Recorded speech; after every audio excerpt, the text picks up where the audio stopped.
Perdón.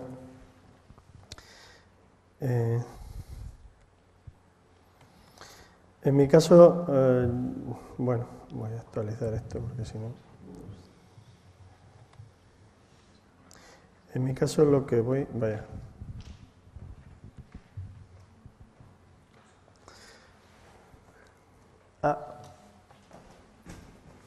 Qué cosa.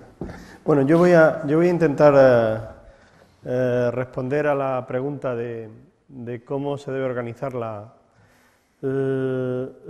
tecnología o en los recursos tecnológicos en la educación superior, partiendo de cosas de las que nosotros estamos, o sobre las que nosotros estamos trabajando. Lo voy a intentar hacer lo más rápido posible para que, para que no perdamos mucho tiempo en la propuesta y podamos tener más tiempo para el debate, ¿no? Como hice en la versión anterior, bueno, la organización de las TIC en la educación superior, vista desde el área de formación e innovación docente de la Universidad de Valladolid, parte, pues como todo lo que he hecho hasta ahora, de una metáfora, ¿no? Para mí la metáfora es el multicanal. No por menos entiendo que a partir de aquí el aula universitaria tiene que ser eso. Es decir, tiene que ser, eso es nuestra aula universitaria. Hasta que no avancemos en el desarrollo de chips subcutáneos y de realidades virtuales y demás, pero ese es nuestro espacio. Claro, eso nos tiene que llevar a a responder, ¿no? ¿Qué significado tiene la organización de las TIC en la educación superior? Cuando respondemos a esta pregunta, tenemos que pensar que, en realidad, estamos hablando, las TIC... esta mañana yo creo que se han dicho cosas como que ineludiblemente los procesos pasan por las TIC como elemento de calidad, pero a la larga no son ni más ni menos que recursos. Tampoco estoy muy de acuerdo con muchos de los tweets que se han dicho respecto a que de alguna manera solo hablamos de recursos y no está presente lo pedagógico. Yo creo que sí que está presente y tiene sus matices, quiero decir. La gente de medicina lleva enseñando médicos en Valladolid más de 600 años, la gente de Derecho mucho más, es decir, y han seguido saliendo cosas. ¿Qué ocurre? Que lo que hay que hacer es mejorarlo, ¿no? Entonces, yo creo que sí que está presente. Claro, hay una serie de cosas, quiero decir, lo mismo que la física ha avanzado desde Newton para acá, pues la gente que nos dedicamos al mundo de lo pedagógico, pues también hemos avanzado en cuanto a criterios. Ahora sabemos cómo sabemos muy bien y está identificado neurofisiológicamente cómo se producen los procesos de aprendizaje. Pues ya, ¿no? Entonces, esto para mí no es más que recursos, quiero decir, y en el mundo pedagógico los recursos son solo una parte.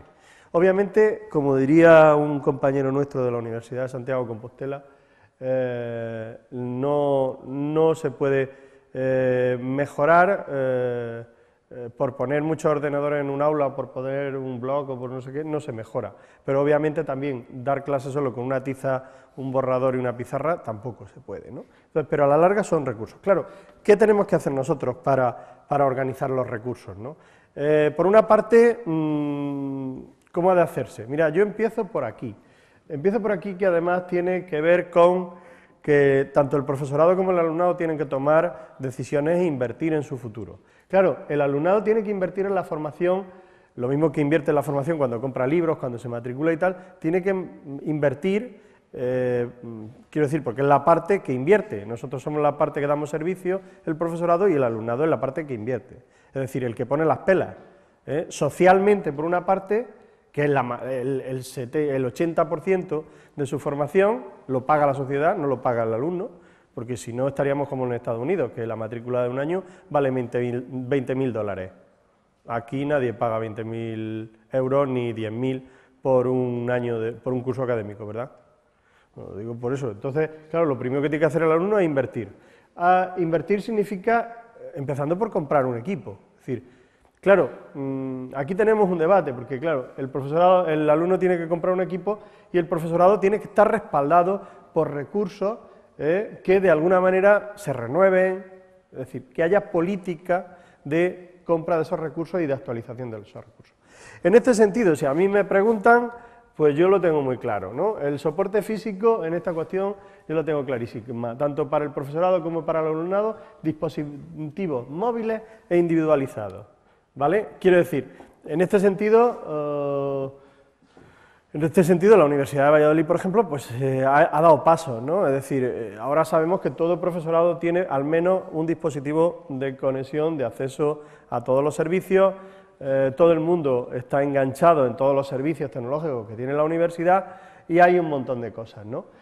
Claro, sería muy interesante que, para que diéramos paso, fuéramos a la interoperabilidad, es decir, yo voy con 2 móviles, hoy no me he traído el iPhone porque he sido de los que, de esa gente que está viendo bastante últimamente, que se nos caen los iPhones y se nos rompen, se te convierte en una pantallita rota como cuando te tiran una piedra en un cristal, pues igual. Entonces, pero claro, esa interoperabilidad que, por ejemplo, yo desde mi dirección de área ya he conseguido, porque estoy enganchado a un Mac, tengo el iPad y tengo el iPhone y ese tipo de cosas, pues tenemos que generarla. Claro, ese proceso implica un esfuerzo soy partidario, y aquí teniendo al director de área de recursos tecnológicos, es importante, bueno, teniendo a 2 de universidades importantes, yo en ese sentido pienso que todo lo que se centralice sale mucho más barato. Claro, lo que sí que voy a ver si el año que viene conseguimos es no hacer que todo el mundo utilice la plataforma, pero sí intentar ver cómo iniciamos el proceso para decirle, mira, ni desde investigación, ni desde departamento os vamos a pasar ni una factura que no esté centralizada de máquinas. Eso sería un buen paso, es decir, no vamos a admitir una factura que no sea... Que yo tengo mis proyectos, vale, pues aquí tienes una tienda o un servicio que tendremos que pactar, ¿qué tal? Y que la gente pase por caja. Compro una máquina de esa y esa máquina vale 900 euros. Si voy a un servicio centralizado, esa máquina me sale por 550. Fijo, o menos incluso. Esto es como lo del jamón que hablábamos anoche, pues igual. Que te lo ponen y el cortador, pues casi. La interoperabilidad por una parte, y por otra parte lo que son respaldos máquinas centralizadas, obviamente. Yo aquí, en esta presentación lo que he hecho ha sido recopilar iconitos de cosas que ya están en mi universidad. Bueno, he empezado por poner Dropbox y Google Docs, ¿vale? Pues sí, son elementos que todo el mundo usa, todo el mundo tiene y demás, pero nosotros ya tenemos un repositorio documental de la universidad. Ya está funcionando, lleva funcionando más de 2 años, ¿vale? A ver si conseguimos que el profesorado tenga esa historia. En esos repositorios documentales, por ejemplo, quien está en el campus virtual puede hacer sus copias de seguridad, sus backups y todo ese tipo de cosas, ¿no? Entonces, esos son pasos. Más cosas. Lo fundamental, porque como veis hasta ahora lo que he dicho es hablar de máquinas. De máquinas nos podemos tirar hablando mil veces. Para mí, lo realmente importante, una vez resuelto que todo el mundo tenga una máquina, nosotros allí, pues igual que aquí en Salamanca me parece, pues tenemos un programa Atenea para surtir a profesorado y alumnado, ese tipo de cosas, pero todo eso a mí me preocupa menos. Eso son decisiones políticas, gestiones de los procedimientos administrativos que, vuelvo a decir con lo que dije la primera vez, en el día que pongamos en marcha al dinosaurio para el otro lado, pues será genial. Pero lo que me preocupa a mí es el escritorio digital personalizado, es decir, qué tenemos y cómo lo organizamos. En nuestro caso, la propuesta que está en proceso consiste básicamente en que ese escritorio virtual digitalizado pues tenga para cada perfil cubiertas las necesidades que ese perfil tiene, ¿vale? Eso significa tener resuelta la cuestión de la información, tener resuelta la cuestión de la investigación, tener resuelta la cuestión de las diferentes materias en las que alumnado y profesorado se están implicados, tener resuelto el cómo generamos el acceso a fuentes y a documentación, en cómo establecemos relación de vida universitaria, es decir, la universidad por dentro y la universidad hacia afuera, es decir, qué noticias tengo, y después una cosa que todo el mundo comparte de manera clara, quiero decir que no solo el alumnado es calificado, en este momento el profesorado y el alumnado es calificado continuamente y para muchas cosas. Si un día de estos se nos pasa la crisis y somos capaces de desarrollar el estatuto docente, una especie de estatuto que se está elaborando desde hace ya un montón de años, donde el profesorado incluso tendrá condicionada, supuestamente, por las últimas versiones que yo he leído, condicionada su remuneración a sus diferentes calificaciones. En Andalucía ya una parte, hombre, yo no sé si sustanciosa, pero una parte significativa de su sueldo lleva ya mucho tiempo condicionada por esa valoración que se hacen, todos esos complementos autonómicos, ese tipo de cosas, ya está hecho, ¿no? El profesorado, lo digo, todas estas cosas las digo por si hay algún catedrático o catedrática que dice, no, bueno, yo ya soy catedrático, tengo 5 sesenios o 6 sesenios y ya no tengo ningún problema, ya no necesito nada y ya no voy a ser calificado. Así que a partir de ahora, cuando me suba al estrado, voy a hacer lo que me dé la gana, como he hecho siempre hasta ahora, por otra parte. Pues no, quiero decir, todos vamos a pasar por ese proceso de calificación. Claro, esto significa determinar un escritorio para profesorado que al menos tenga un montón de cosas y ahora veréis que muchas de estas cuestiones, muchos de estos iconitos de los que yo estoy tirando, son cosas que ya están en mi universidad. Pero, ¿cómo están? Están absolutamente dispersas. Es decir, bueno, nosotros nos vanagloriamos de tener probablemente una de las peores webs de la Universidad Española. 5 minutos, gracias. Pero estamos en proceso de mejorarla, ¿no? Y una de las cosas que tenemos que plantear es ver cómo unificamos todo ese tipo de recursos. El escritorio del profesor, ¿qué puede tener? Pues todo lo que son... todo lo que son calificación del profesorado. Es decir, el profesorado tiene que tener a mano, yo no sé si todo el mundo sabe que si eres alumno o profesor de la universidad, tienes acceso a la Western Knowledge by the face, por la cara. Quiero decir, la fundación, la FECID, tiene un acceso abierto para todo el mundo y para múltiples ámbitos de información. Y eso es Red Iris, ¿vale? ¿Lo conocemos? ¿Lo tenemos a mano? ¿Sabemos lo que hacer? No, la mayor parte del profesorado no sabe nada de eso. Y del alumnado ni te cuento. El tema de la NECA, el tema de docencia, todo eso son ejemplos de cosas que deberían de estar unificadas en ese portal. El tema del portal del investigador, ¿no? El tema de los accesos a los lugares donde se desarrolla la investigación, donde se califican trabajos, donde se accede a trabajos, a proyectos de investigación, etcétera, etcétera, ¿no? Todo lo que tiene que ver con mis cursos, ¿no? Por ejemplo, nosotros, bueno, esa es la imagen que va a tener el nuevo portal de la UBA, ¿vale? Pues ese portal de la UBA va a tener eso y ese portal tiene que ser mejorado con recursos que se incorporen. Por ejemplo, nosotros, una de las cosas que va a estar a 1 de septiembre va a ser un portafolio virtual dentro de nuestro Moodle, el Mahara, y luego después todo un sistema de evaluación que además mucha de la gente que estamos aquí lo conocemos, que tiene que ver con un trabajo de un grupo de Cádiz en el que yo me he implicado y tal, que se llama Evalcomics, que es un recurso para la evaluación que incorpora muchos de esos planteamientos pedagógicos de los que hemos pedido que estén más presentes, ¿no? ¿Qué más cosas? El alumnado. ¿Cuál sería el portal del alumnado? ¿Cómo sería su perfil? Su perfil es claro, quiero decir, el alumnado tiene necesidades de acceso a información interna, acceso a información externa, becas, prácticas en empresas, etcétera, etcétera, múltiples cuestiones. Los cursos están asociados, al igual que el profesorado, tienen el mismo acceso, lo que pasa es que cada uno con su perfil, cada uno con sus circunstancias y demás, ¿no? Todos esos iconos están presentes en mi universidad.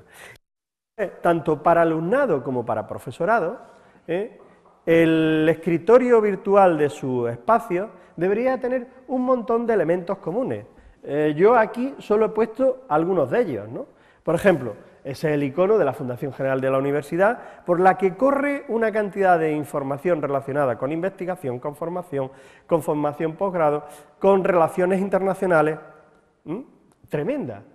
El tema de la biblioteca universitaria tiene unas fuentes documentales impresionantes, tiene el acceso a más de 4.000 revistas electrónicas de todas las materias, tiene después un repositorio documental que se llama UBADOC, que bueno, todas las universidades de Castilla y León ya hace tiempo que trabajaron las bibliotecas y han hecho repositorios donde ¿qué hay en esos repositorios? Ahora mismo en el de Valladolid hay documentación digitalizada, hay tesis antiguas, hay incunables, hay un montón de cosas, pero ¿sabéis lo que no hay todavía?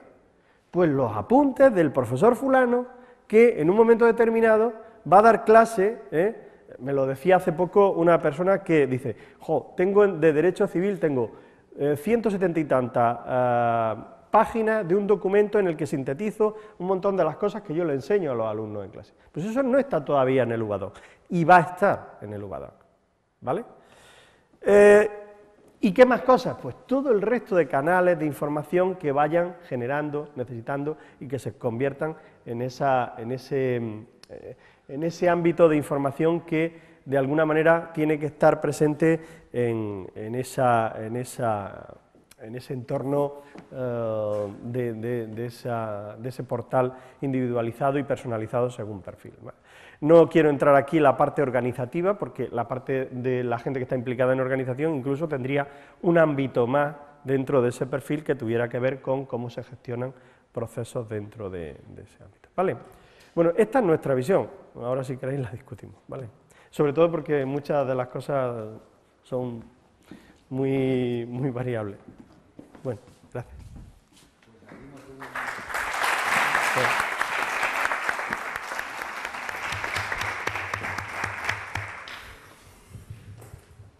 Un breve turno de preguntas e intervenciones. ¿Alguien quiere tomar la palabra?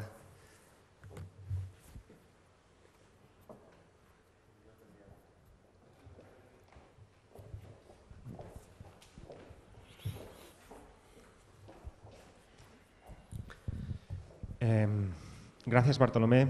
Gracias a todos. Me quedo quieto, ¿vale?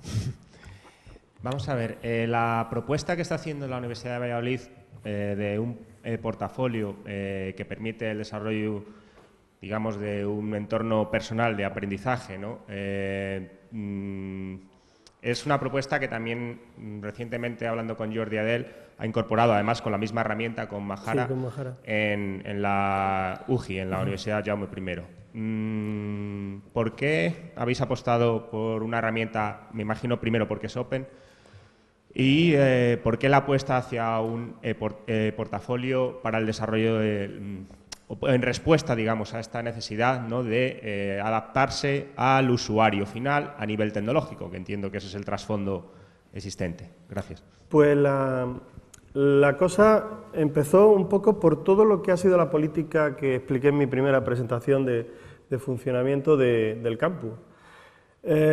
Primero, Mahara, ¿por qué Mahara? Pues porque, primero, por open source, el tema de que también está relacionado con los formadores que hemos llevado para que nos formen en el tema de la tutoría y el tema del mundo del portafolio y demás. Concretamente, pues a un compañero nuestro de la Universidad del País Vasco, José Miguel Correa Gorospe, trabaja con Mahara. Quiero decir, y luego después tuvimos la suerte de que un trabajador de nuestro centro de tratamiento de información pues había centrado su trabajo su proyecto fin de carrera, él es ingeniero, y lo había centrado en el diseño del PROSIC de Mahara para Moodle. Entonces, esa es la circunstancia. Quiero decir, esto es como si te acostumbras a utilizar un recurso, y es lo que ha hecho la gente que ha participado en los 3 cursos de formación sobre el portafolio digital y el uso del portafolio para la formación y la tutorización y demás, pues ha sido lo que han hecho, ¿no? Entonces, claro, se han acostumbrado a utilizar un recurso que además lo estábamos utilizando de manera remota y demás, y encima pues se ha generado la demanda, se ha formado y encima tenemos la suerte de que no nos ha costado ni un duro ponerlo en marcha. ¿Por qué? Porque hasta el experto lo teníamos por suerte. Es decir, estamos cumpliendo un poco los principios que os dije antes. Partir de la gente que tenemos, partir de los recursos lo más baratos posibles y utilizar pues eso, entornos que ya tienen valor dentro de nuestra propia universidad.